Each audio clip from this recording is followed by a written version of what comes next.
know, they. Louis, that's those pictures, and I've got some copies I've got for you, but that's in my book there. If you just show her your home place there. Oh, Louise, here. let me take this. I've got more coffee. Could I refill your cup? No, I can though. How about it, Louis, you Steve, want more coffee? No, thank I you. got a No, box thank full you. back We're, there. let's look at these pictures All here. right. I want to show you some of mine. Let's turn the light on so we can see. Now, this is my mother. That's just the way she looked when she, at the time of her death. Oh, yeah. She was 83 years old Uh-huh. when she died. Kind. And this is my brother, Euless, the one that was, me and him was in this picture at the old school.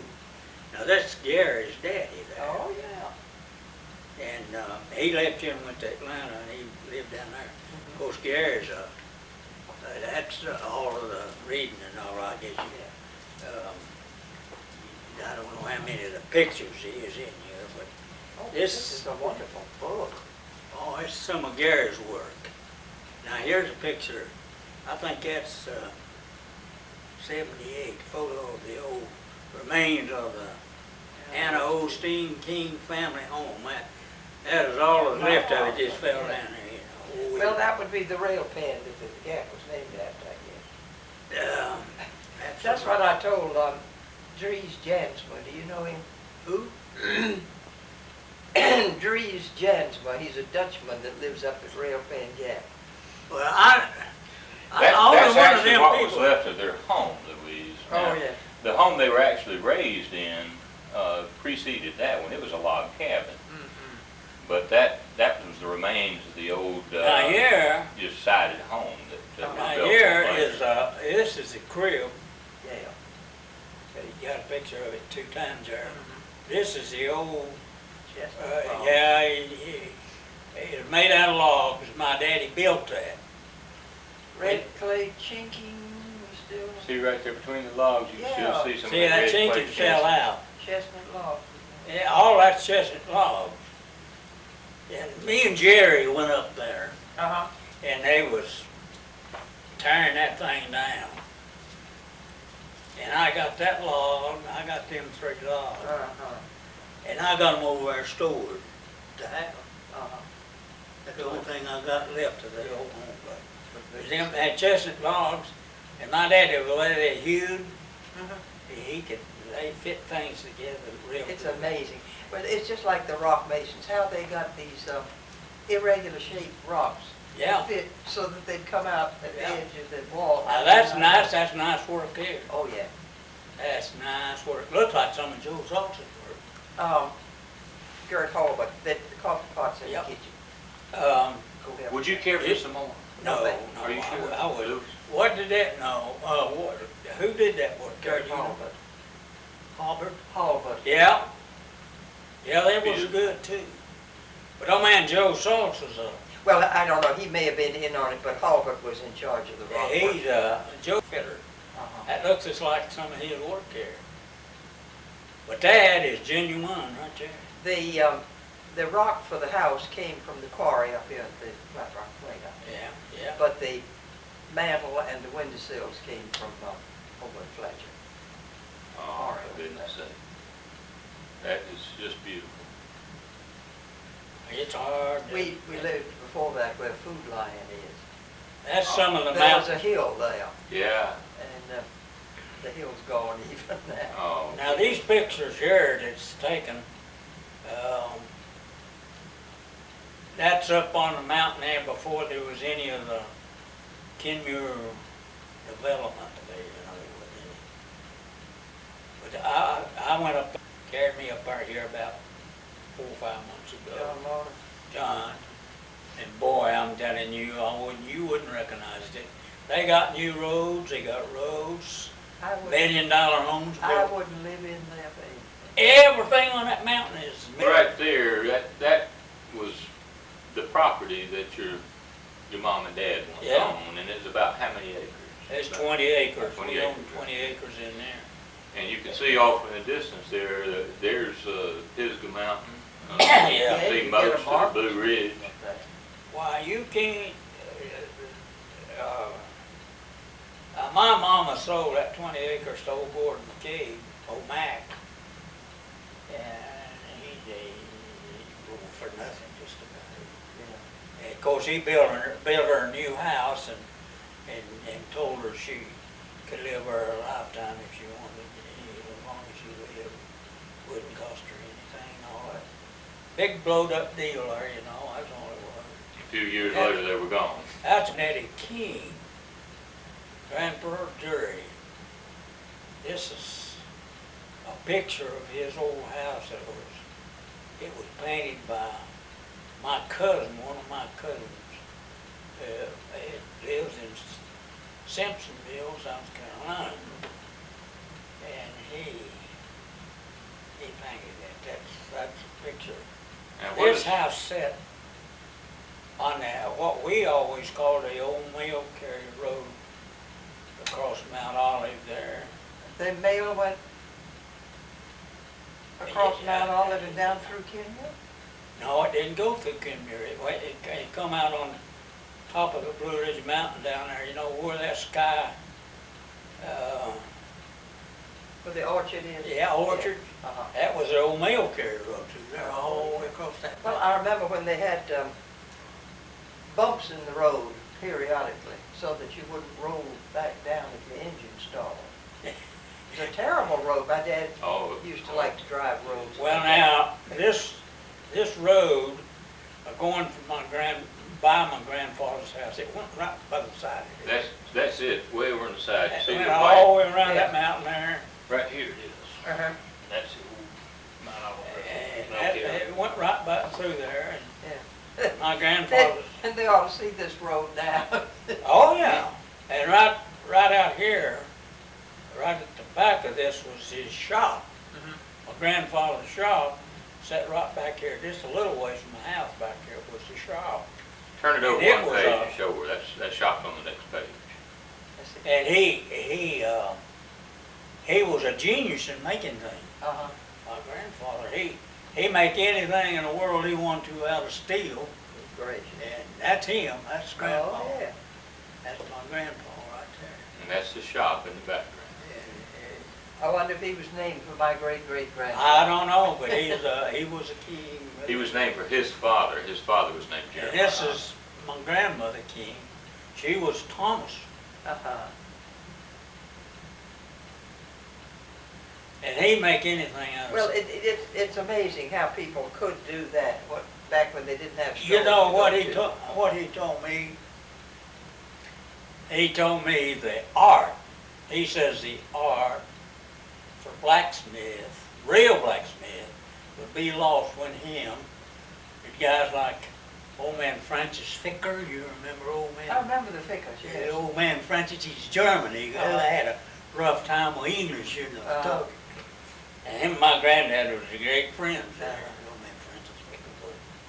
And they swapped with one another.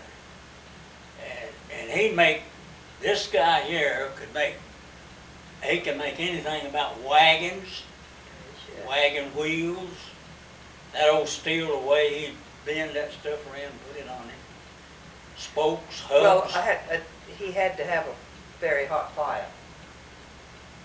He had an old Bellis, one of them old pump type. Uh-huh. And he had a firebox and all built up by where that Bellis was. And what he did was, and his steel work and all, he made his own coal. He didn't use coal you buy. Made his coal? He made his own coal out of chestnut wood. And when the chestnuts all died out where there wasn't none, you know, a disease hit them chestnut trees and it killed them. I didn't know you could make coal. Oh yeah, he made his own coal out of that chestnut wood. And between that house and his shop, that space between, that's where he made his coal. And the way he made it, he cut them chestnut log things in about a 4 foot long, and he made them just like a wigwam, you know. And he left a place in the center of them there where he could start a fire. And when he got that thing to burning in there, he let it burn a little, and then he'd cover that thing. he covered that whole thing up and just sat there and smoldered. And the steam, you could see the steam come out of it. Yeah. And he'd have about maybe 3 or 4 of them going at a time. Great. And it's something you had to stay with. You couldn't go to sleep and leave it. You know. Yeah. He watched it all the time and kept it covered up. And then whenever, for so long it burned, and when he uncovered that stuff would be still standing up there, would be black. And you could take them sticks and just break them, and there's charcoal. Great. Hey. That's what you meant was charcoal. Charcoal, not coal. rather. Yeah, And right. he made their charcoal, and what he do, in his welding and all of his old forge welder, he could weld anything. He'd take that, and he said that chestnut charcoal had something in it that nothing else had in it. There's an acid of something in it that when he forge welded, he take an axe. They take an axe. People that buy these old pole axes. Pole axe is a one handle thing. It ain't got 2 blades. It's got 1 blade. Okay, most people, that's what I always use, a pole axe.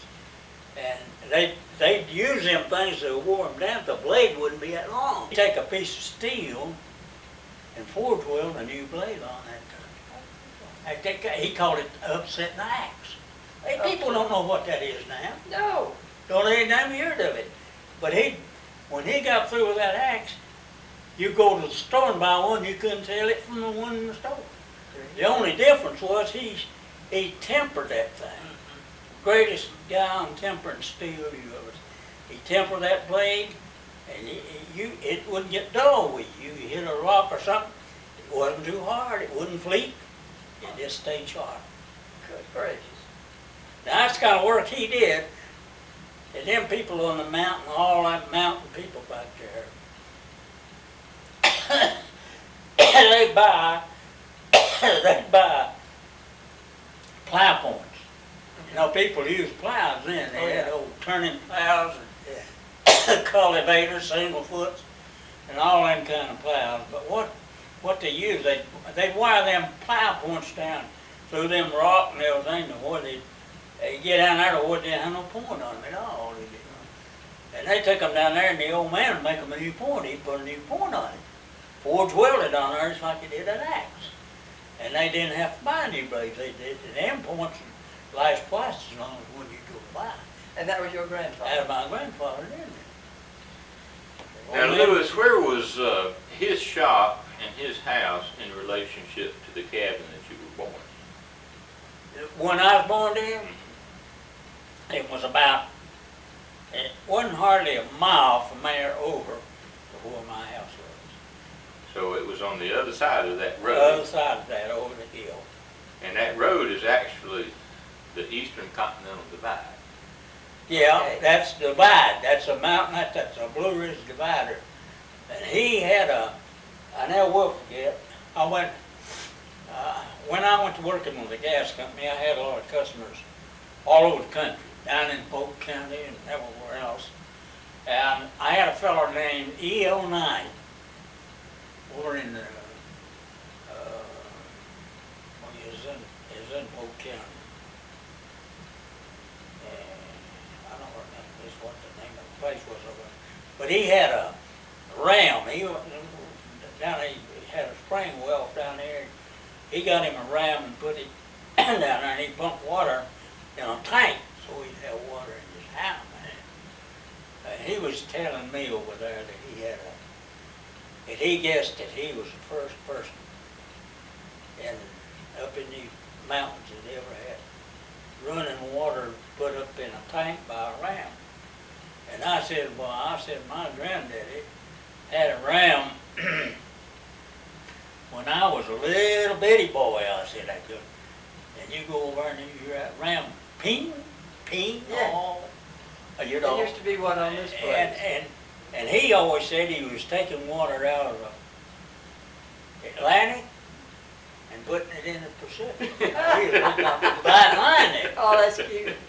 And that's what he did. He took That's it over great. here. This was the divider, and he had 2 of these big, huge 60-gallon wooden barrels, oak barrels, and he tied them together, and that ram run on. He had 260-gallon barrels of water all the time there. Right up against the house, right up against that house. And then he had a little trench there, and it run off down there, and it went the other way. Well, how did he know to do all these things that he had never seen done before? You know, I don't know. That's one thing I never know. And he was I don't know how much education he had, but he just had a natural born wisdom. He evidently did. God-given thing, I guess. I don't know what He else. has a real talent. I believe a lot of that truly was in the genes. I think it was part of the heritage. Well, I think you can inherit things like that just like you do. I do color too. in your hair. Absolutely. I do too. Absolutely, and I believe it was probably, a lot of that was taught to him, probably by his father, Yeah. and on up to Louis's Well, he could have been great-great-grandfather. taught, but he also had a gift for it. Sure. Because he could have been clumsy doing it. That's right. It's like my dad. He had a gift for diagnosing illnesses, but you get him to put a toggle switch in, he'd put it upside down. Yeah, but he was a good doctor, your Yes, dad he was. Oh man, He was a good Dr. daddy, Al, I too. knew him. He was a great I'll son. never forget, this is the funniest thing out.